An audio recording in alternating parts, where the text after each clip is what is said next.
So it's a joy to be here with Father Leo Poselli, who's a Holy Cross priest who's been with, at least in Holy Cross, as long as I have. And also Father David Marcham, who's the vice postulator for the cause of Father Peyton.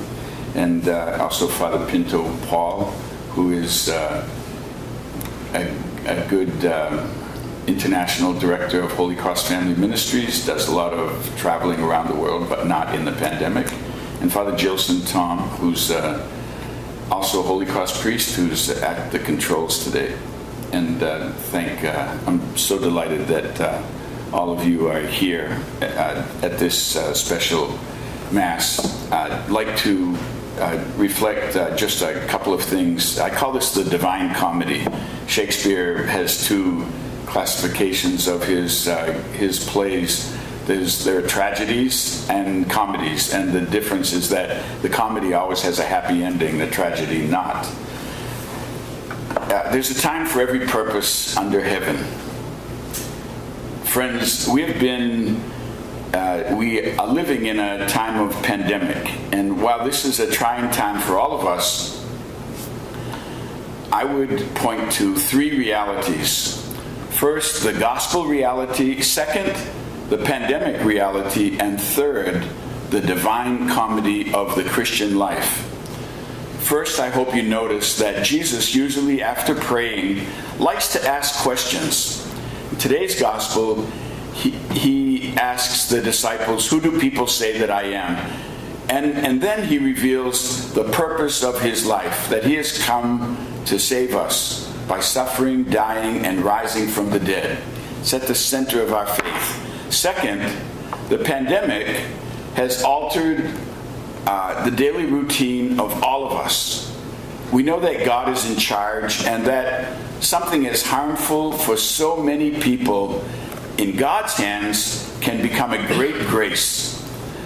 Living on campus here at Stonehill College these past 7 months, with students and faculty and staff pretty much gone for most of that time, the natural beauty of the campus has been the solitary domain of a few of us. So I've been able to walk the campus and listen to wonderful books on Audible. And just this week I finished listening to The Divine Comedy by Dante. This is a towering work about faith and salvation. And it's one of the most remarkable pieces of literature in the whole world, and of spirituality.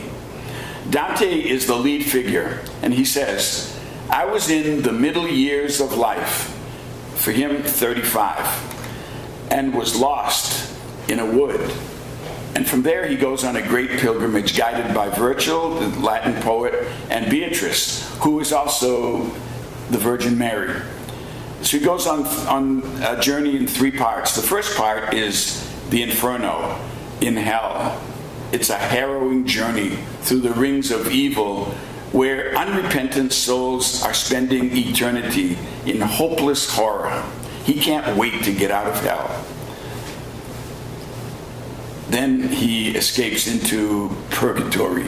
And that sounds dreadful, but there he meets these joyful souls at various stages of growing in grace and holiness. They're joyful because they've reached a place of assurance that once they're equipped with pure and liberated bodies and souls, they will come into the glory of God, whom they long to encounter with all of their beings. And then finally, escaping from purgatory, he arrives in Purgatorio, in Paradiso, in paradise.